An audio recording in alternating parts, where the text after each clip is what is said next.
Okay, Assalamualaikum warahmatullahi wabarakatuh and good morning. So today I will do a recorded lecture, all right, on topic cooperative, trade association. Another one is, what is it? We have cooperative societies, trade associations, clubs, and charitable organization. So this is chapter 10 based on the MIPA student guide. Yeah. Um, this is part of the question under special topics, all right, where it will be normally tested in question number 3. All right. So this topic, there are 4. One is cooperative. Number 2 is trade associations. Number 3 is clubs. And number 4 is charitable organization. So we'll try to look into these topics today. All right. Hopefully you will understand this topic and then you can do the tutorial and we can discuss the tutorial in the next class. Okay.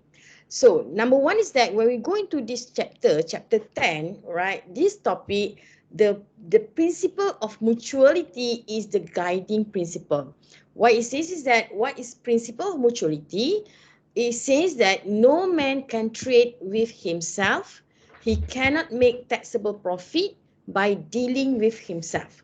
All right. So in this case, under the principle of mutuality, the contributor and the beneficiary are the same person. Therefore, you cannot trade with yourself.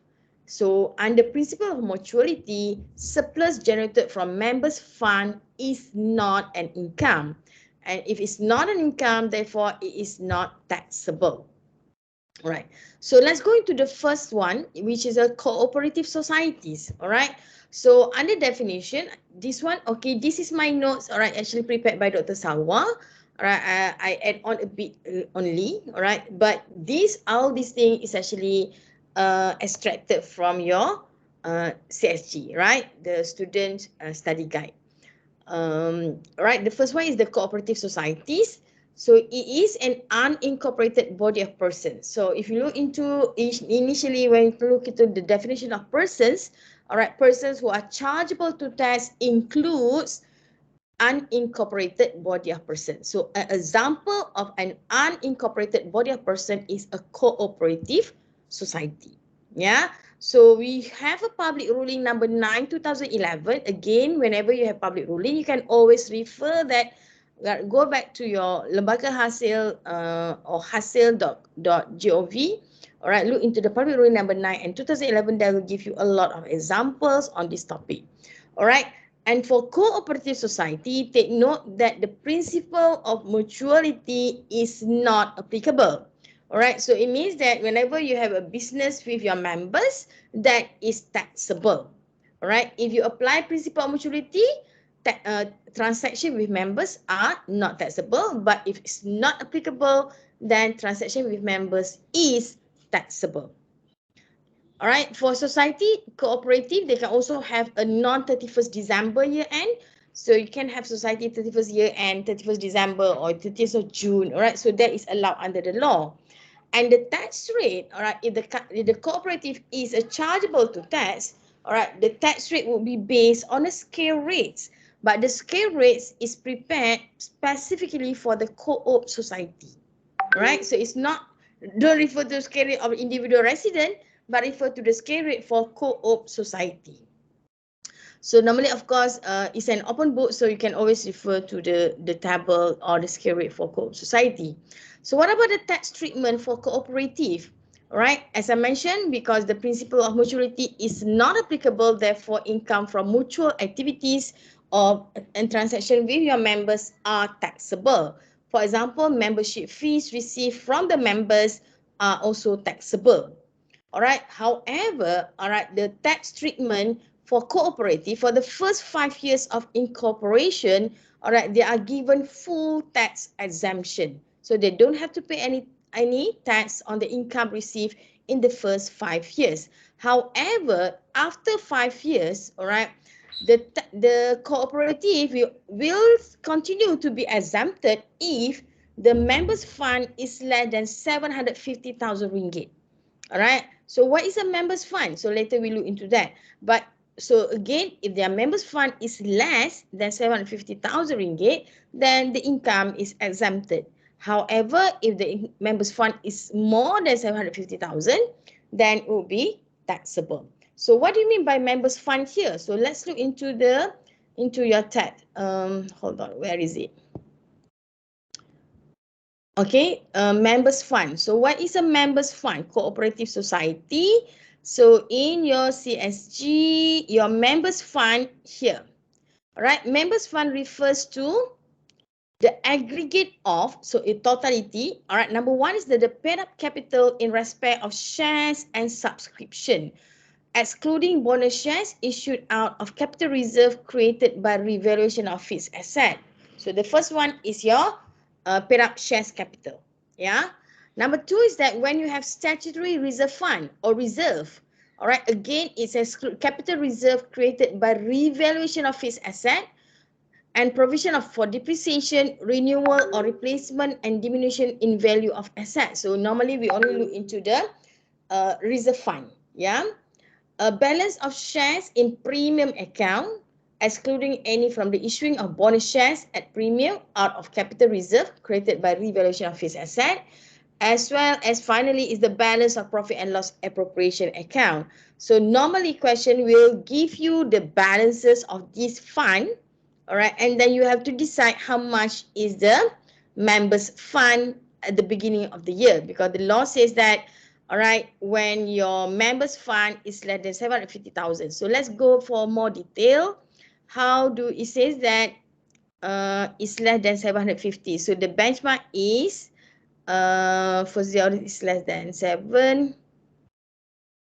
All right, so where is it that says that members fund? So members fund exemption is granted if members fund on the first day of the 6th year is less than 750,000. All right, so if it's more than then it will be taxable. So how you decide on that members fund? So you have item number A, B, C, and D. All right, so later we look into the example, right, we understand that better. All right. And then, all right, so once you have your income and expenses from your cooperative, you have to compute your adjusted income, all right? Similarly, you may have your capital allowances and then you have your statutory income. Cooperative may also have other income, for example, dividend, interest, and rental, all right? Then you have your aggregate income, right? So from aggregate income, you may also deduct similarly your current year loss, all right? So look at the format here. You can deduct your current year business loss, all right, and then you can also deduct your donation and zakat, all right. So then you have your total income. From your total income, the law allows you, all right, from here, deduction from total income. So once you have your total income, number one is that the first deduction is section 65 big AA, all right. So you have 65 big AA, you have 65 big AB. So there are two kinds of deduction. For the first deduction, A, it says that this deduction is given. Number one is that, but A is restricted to B. So what is A and B? All right, so this is the first deduction and this is the second deduction. The first deduction is that you have A and B. Understand? All right, so the first deduction, A, all right, whatever is A is amount transferred or paid to statutory reserve or education fund or education institution cooperation organization. So later you see that during the year, normally cooperative will transfer certain amount to their fund. Either the fund is a statutory reserve or it could be an education fund or any other fund, all right, mentioned in the question. Right, so this amount is deductible in arriving to your chargeable income. All right, so but this amount that you want to deduct is restricted to B, which is what is B? B is 25% of your profit before tax. So normally you're given the profit and loss account of the cooperative. So you look at what is the net income of the cooperatives. So the net income, what is 25% of that? Because that amount will restrict your amount in A. All right. So let's say, for example, the amount transferred to statutory reserve is 100,000. All right. So here example is 100,000. Let's say RM 100,000. example, all right? But, all right, your PBT, all right, PBT is 25%. Let's say your PBT is, let's say it's 100,000 also, all right? So how much can you deduct actually? All right, so assuming that here A is 100,000, but B, 20% of that profit is 25,000. So even though you have 100,000 which is transferred to the fund, but this amount restricted to 25% of your PBT, which is 25,000. So the amount deductible under 65AA is 25,000. Understand? So that is the first deduction, which is under 65AA, that will be 25,000. B, all right, another deduction given is that 65AB, which it says that that amount is 8% of your members fund opening balance. All right, so again, what is a members fund? We refer to that just now. What is a members fund? So these are the members fund.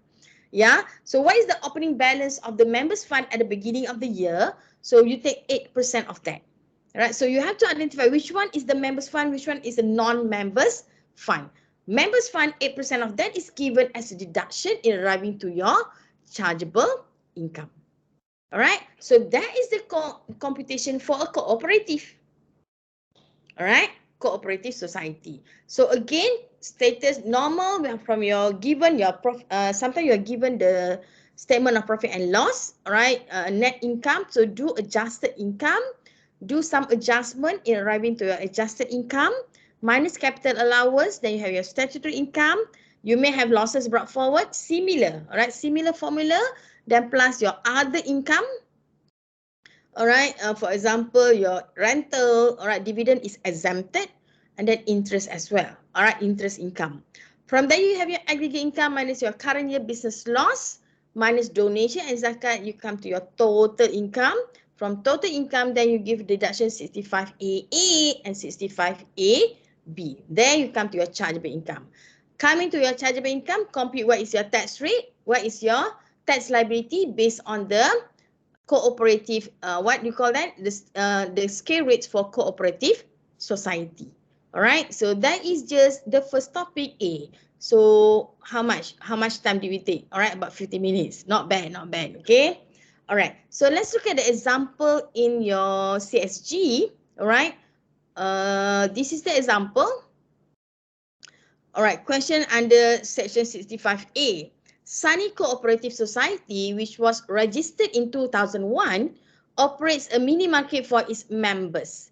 Last year, so last year means that 2001 is more than 5 years already. So this cooperative is subject to tax if the members fund is more than 750,000, isn't it? So it said that last year, due to the stiff competition, the board decided to allow non-members to purchase goods from the mini market. During the year, 90,000 of the cooperative society were transferred, all right? Noted, the transferred to the education fund. So this is the amount that we look into just now under 65A, right? So I think that I will just bring it here so that easier to refer to. Right, so 65A just now kita kata apa? Amount transferred or paid to statutory reserve fund or education fund or education institution or cooperative. So here in this year, the company transferred 90,000. All right, the cooperative transferred 90,000 to education fund. So remember that 90,000 is deductible but subject to 20% of your profit before tax. All right, the members fund is given as 1 million. Okay. Cooperative society again. The income statement given as of 31st December 2021, you have a sales of 2 million, opening stock, purchases, closing stock, you have a gross profit, you have dividend income, 10,000 ringgit, and then from there you have operating costs of wages, rental, depreciation, and other operating costs, and give rise to a net profit of 115,000. Okay, so given these, right, you are required to determine the chargeable income of Sunny Cooperative Society. So again, you are given the income statement. So given an income statement, we always start with profit before tax 115, and noted that we may have to do some adjustment for which one? Highlight. Okay. Again, all this okay, but dividend is other income. You also have to do adjustment for your depreciation. All right.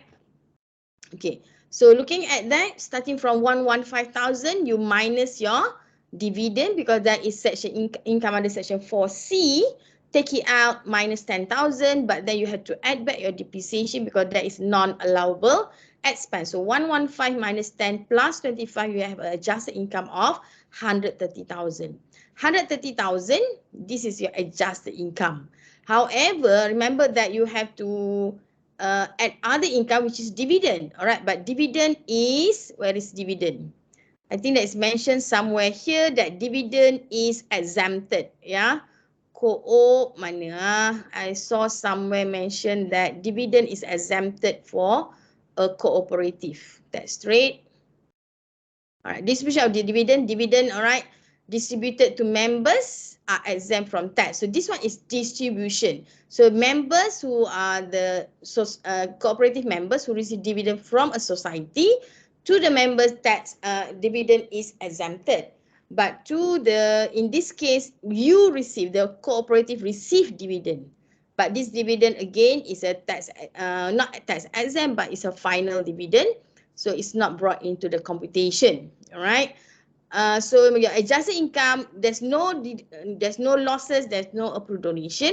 So your adjusted income is similar to your no capital allowance. So it's also statutory income, your aggregate income, as well as your total income lah.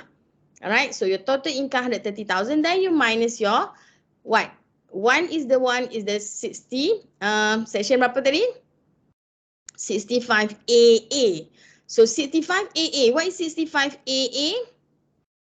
65AA is your amount transferred. How much is the amount transferred just now? For example, the amount transferred is 90,000. But what is your profit before tax? Profit before tax is 115. So let's say example is 115. So what is 115? So the first deduction is that A, 90,000 but restricted to B. So what is 115,000 times by 25%? It should be 28,750. So you see that even though you have transferred 90,000, but this amount restricted to 28,750. So that's why the deduction given here is only 28,750. But you should show your workings. It's easier, right? So you show your workings, what is your amount transferred to fund, and then 25% of your, but why is it 25%?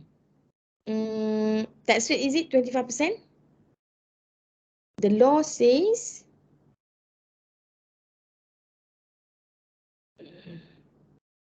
memang 25% of the net profit. It's not because the tax rate is 25%, yeah. But the law says that it's subject to 25%. So 1/4 of your profit. So that's why the amount deduction here is only 28,750. And the second deduction is 65AB, is that 8% of your members' fund opening balance. So in the question, it mentioned that your members' fund is 1 million. So 8% of that is 80,000. So 80,000 is the 8% of your 1 million. So that is the second deduction. So for 130,000, you minus 28,750 and 80,000, you have a chargeable income of 23,750. So the question asks for chargeable income. But what if the question asks for tax liability? So what will be your tax liability? You're going to refer to the, where is it? Do we have it here? The scale rate for cooperative. Here. All right. The scale rate, the chargeable income for cooperative. So what was the chargeable income just now? 23,750. 23,750. But you see that here is the first 30,000. It means that yours is below that. So yours is on the first 30,000. And the tax payable is 0. So it means that even though there's a chargeable income, but the tax liability is 0 because it's below or less than 30,000 ringgit. So that's how you read your table. All right, table for your cooperative. All right. But if your chargeable income is more than that, then you have to look where it should be lah. All right, depends. You have to read on the first 100,000, for example, then the balance at 15%. So that is the way that you have to read the table. Okay. So that covers your cooperative. All right. So that is the first topic, Can we go to the second topic? All right, so which is trade associations. So B, trade associations. Okay, let's give 5 minutes break. Not 5 minutes, 5 seconds. 1, 2, 3, 4, 5. Okay, let's go into the new topic, trade associations. All right, again, trade associations is another kind of organization, and we have a public rule number 6, 2005, addendum in 2009, all right, that guide you on the trade associations. It was formed with the main objective to safeguard or promote business of its members or to develop and advance the profession of its members. So normally trade association ni kita kata for Malaysia, for example, we have the Manufacturers Trade Association. All right, traders, manufacturers association or traders association. So these are the association, all right, to safeguard and promote the business of its members. All right, member subscription fee is not taxable. Why? Because under trade association, we apply the principle of mutuality. All right, the principle of mutuality is applicable under trade association. So it means that if you have members fees and non-members, all right, income from members is not taxable. We only tax you on the income generated from the non-members activity, right? However, even though we say that subscription fee is not taxable, the entrance fee remain to be taxed. Yeah, entrance fee. So because normally becoming a member of an association, you have two types of fees. One is the entrance fee that you pay one time only upon entry. All right, and then from year to year, you have to pay a subscription fee based on annual, normally annual or monthly basis. So the subscription fee received from the members are not taxable, but then the entrance fee is taxable. The tax rate for resident is the same as resident individual, all right? So because we do have association, a resident association or a non-resident association. So if a resident association, then you refer to the resident individual scale rates. But if a non-resident, then it will be the flat rate, yeah, non-resident individuals rate for a non-resident lah. Okay, what about the tax treatment under trade? All right, adjusted income is calculated separately. All right, so according to the sources, subscription, seminar, and other activities.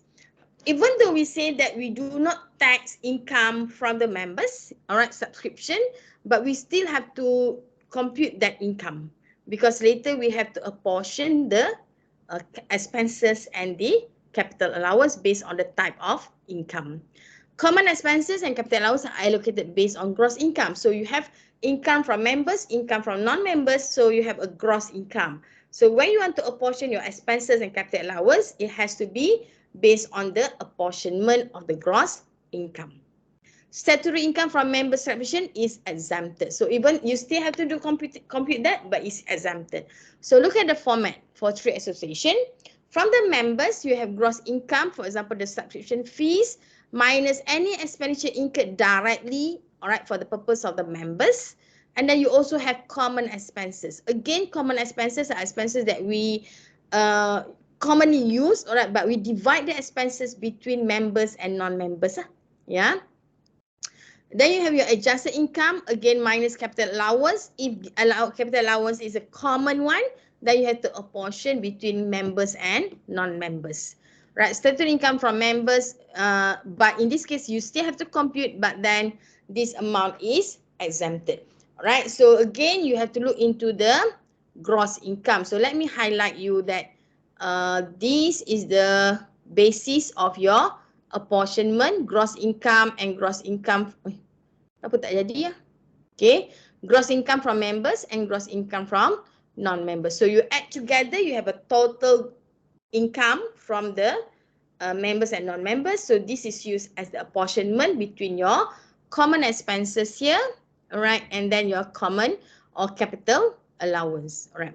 Okay, now we have the seminar fee, which is open to members and non-members. So seminar fee, you have a gross income, so minus direct expenses related to the seminar, and then you can also minus your common expenses. From there, you have your adjusted income and then minus capital allowance. It depends. If the capital allowance is directly, but unlikely lah, because you don't have a specific asset for that program seminar only, right? So normally the asset is bought for longer use, so it's a common asset, but we apportion to the seminar fee as well, because maybe the asset is used for the purpose of the seminar as well, right? So then you get your statutory income from your seminar fees, and you may also have other activities, right, which is open to the public. So again, if you add other activities, gross income minus direct expenses. Direct expense refer to expenses directly related to your other activities. But common expenses is the expenses that you divide between or among all your income. Adjusted income, again, capital allowance, statutory income from other activities. All right, and then of course, normally you will have one more. All right, I will always have my aggregate statutory income. All right, it means that from your seminar, all right, plus your other activity. All right, but because why? Because aggregate statutory income. Yeah, because your other activity, okay, because your income from this is nil, all right, it's not taxable, so you don't take into account your SI from your members subscription. All right, then you add your investment income, for example, interest, rental, dividend. Then you come to your aggregate income minus current year loss, less approved donation, then you come to your chargeable income. Right, so once you have your chargeable income, the tax rate would be based on whether you are a resident association or non-resident association. So generally, all right, in terms of the computation, all right, the format, similar, all right, to normal taxcom. It's just that you have to divide the income into separate category. The first is the members activity. The second one is the activity that is open to the public. All right. So you have to apportion those expenses and capital allowance. All right. Look at it. Allocated according to gross income. Some of the common expenses or your common expenses or your capital allowance times by gross income from non-members. All right. Over gross income from member and non-member. So again, you also have this one. Right, gross income from other activity to be put together, then you get what is the apportionment lah. Yeah. Okay. All right, that is on trade association. All right, so let's look into the example in your CSG trade association. Gross income, so this is the previous legislation, so it's no longer applicable, but it's given as a reference to you. Dia tak ada soalan. Right? There's no example in your CSG. Right? So let's look into another example. I think you have a tutorial. Right? You have a tutorial. I will share with you after this. Remind me, yeah. This is the cooperative. All right. The second question is on. All right. You have the traders association here. So this is a trade association. So you see that you have income from membership, subscription, entrance fee, seminar fee, and then profit from Islamic fixed deposit. So this one is the other interest. All right. Entrance fee is taxable. Members is exempted. Seminar fee is taxable. Expenditure, you have directors remuneration, staff costs, office rental, stationery, travelling expenses, rental of seminar. This one is directly related to your seminar fee. All right, so this direct expense. Refreshing during seminar is also a direct expense, and then you have a depreciation. Right, so surplus of income over expenditure is 270. So starting from 270, then you have to compute the chargeable income, or the capital allowance given is 26,000. Compute the amount of which is exempted from tax in respect of fees from members, and then the tax payable by the Herbs and Spices Traders Association for the year of assessment 2022. All right, so these are the questions that are asked. All right, so later, all right, you can do this tutorial, try to look whether you can come up with the right answer, and then we'll discuss the question maybe tomorrow, right? Okay, so that is the second topic, all right? And the third topic topic is on the clubs. Right, so it means that even though there are 4 topics, but it's very small topics. Yeah, so I'm sure, right, you can do this. Come on, kita boleh. All right, so clubs again is a body of person. You have a public ruling number 1 to 2015, and in terms of principle of mutuality, yes, therefore members' fees or amount paid by members for services provided is not subject to tax. The rate is tax rate for resident, same as for resident individual. Right, again, so trade association dengan clubs, the tax rate is similar, which is based on the individual resident scale rate. Yeah. Okay, the tax treatment, only income from transaction with non-members is taxable. Common expenses and capital allowance are allocated based on, again, gross income, and donation is allocated based on aggregate income. So you have donation also under clubs, right? Club mean that nanti maknanya you have to decide, okay, this will, because we have 2, one is the members and non-members. Members is exempted, non-members is taxable. So donation later, which is deductible against your aggregate income, is also a portion. How much is the a donation which is attributable to your non-members activities? All right. So income from non-members, less expense related to non-members transaction, and then you also have your common expense, adjusted income, less capital allowance. In this case, normally they're given, right? The capital allowance, statutory income, add other income, aggregate income, and then you have current year business loss, approved donation, which is, again, this one is a portion, right, between members and non-members. So the one deductible here is the non-members portion lah, because the non-members is taxable. So you minus donation from the non-members. Then you have your total chargeable income. So that covers your clubs. Okay. All right.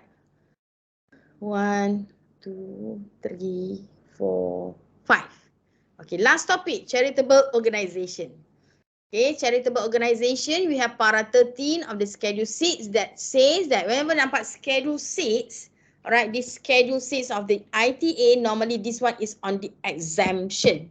All right, so it means that all exemption income which is exempted from tax is actually listed in schedule 6. So here we have para 13, one of the schedule 6, so it means that this income is exempted. Nampak? Right, so we have institution. All right, so it says that, means that here, all right, it says that you have your A, B, and C, this income is exempted. Yeah, institution, organization, fund approved for the purpose of section 44(6).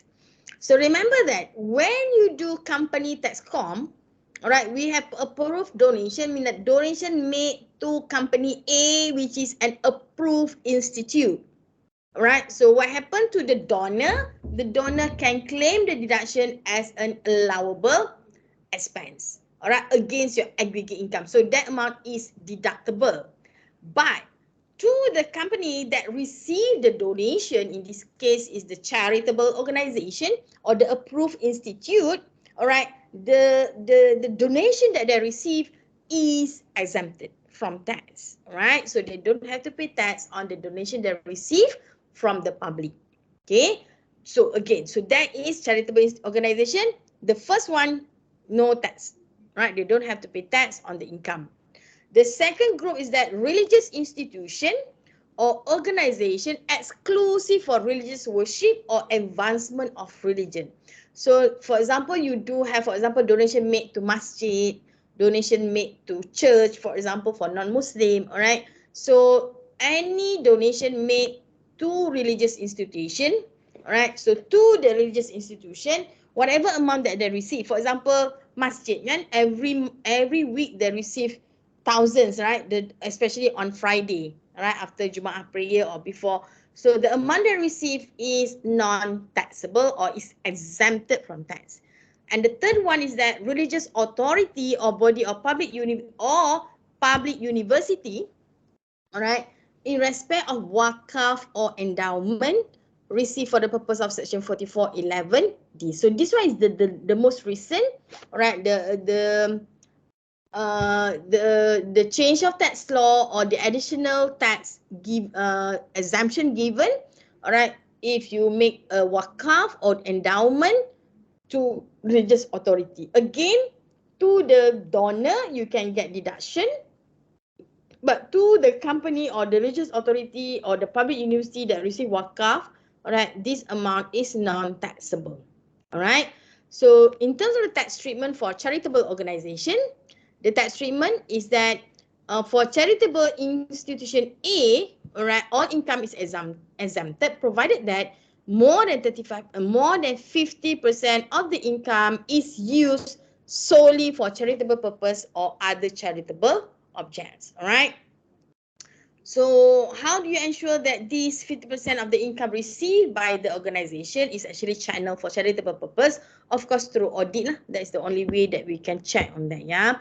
But with the case for religious institution B, all income is exempted and C is also exempted. So in other charitable organization, right, even though it's a taxable person, but Schedule C provides exemption on the income that they receive, provided that they fulfill the requirement. Right, for example, for approved institution, all right, at least 50% of the income is used for the charitable purpose, right? So that covers the topic for today. And I have also take this initiative, all right, when I read the notes prepared by Dr. Salwa, so I add on one more where I put together all the 4 types of organization, the cooperative, trade association, club and charitable institution. I put it together looking at the public ruling. Alright, public ruling untuk charitable institution tak ada. I tak jumpa. Alright, it's not mentioned in the CSG. Alright, in terms of principal mutuality, only cooperative does not apply. Others apply your, but this one tak ada. Not mentioned. Alright. Yes, they do have for trade and club, so you have to separate between members and non-members. In terms of concept, all right, that's the more of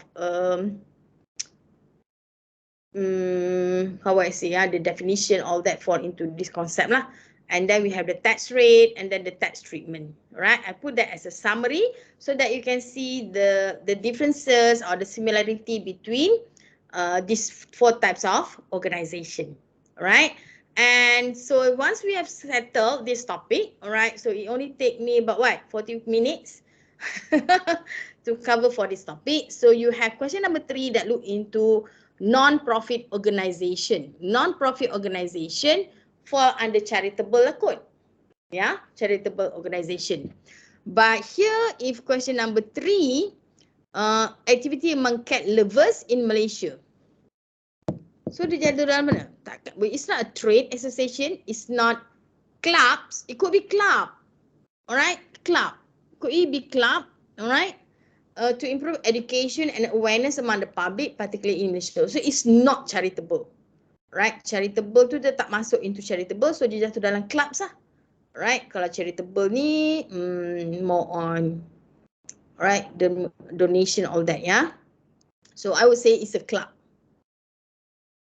So we do have this related to members and related to non-members. So they have divided the income and expenses. And then in this case, you have to see that what is the income from the members. Remember that in this case, related to members is non-taxable. But you need to know what is the income from here. But interest fee is still a taxable income, yeah, even though it's for membership. Expenditure, we have salary, postage, other admin costs. So all these general common expenses, you have to apportion later. Right, but annual dinner is a specific annual dinner of annual dinner. Annual dinner. Kita ada, ni ada annual dinner kat sini. But annual dinner for under members. So you have to deduct the expenses against your annual dinner membership lah. Yeah, cost of souvenirs. Alright, but this one pun dah bagi dah between your members and non-members, right? Rental of office is common. Donation to approved institution, you have to apportion later between members and non-members. Right, surplus of income over expenditure is 152,000. So capital allowance is 5,000 and then have unabsorbed loss brought forward. Compute the chargeable income and income tax payable for Isle of Cat Malaysia Association. So this one is a club for the year of assessment 2022. So how do you know whether it's a club or association, would it be different? Yes. In normally trade association is for traders, all right, is for profit oriented, all right, but club is a non-profit oriented. But in terms of the different, in terms of the computation, tax computation is similar, right? Even the tax rate is also similar, right? So what's the difference between these two? In terms of tax computation, I think it's almost the same. Yeah, it's almost the same because you have to divide between members and non-members, apportion your expenses. You have direct expenses, common expenses, capital allowance, all that. All right, so all right, never mind. Take your time to understand this topic, and you have to refer to your CSG because everything is here, all right, and you only be tested in what is in the study guide, right? You will not be tested anything outside the study guide. So make sure that you really understand what is in that, all right, and then do the question. Oh, we have this charitable organization example. I think that is most exempted, but we don't have any example for clubs. Club, mana club tadi? Ni club panjang sikit ni. Right, club ada a lot more, but I think that is the same lah. That's what we have discussed earlier. Okay, all right. So I think that's all for today. All right, I hope that you have benefited from this recorded lecture on cooperative society, trade and association, club and charitable organization. Right. So that's all. Thank you. Please do the tutorial question. Assalamualaikum.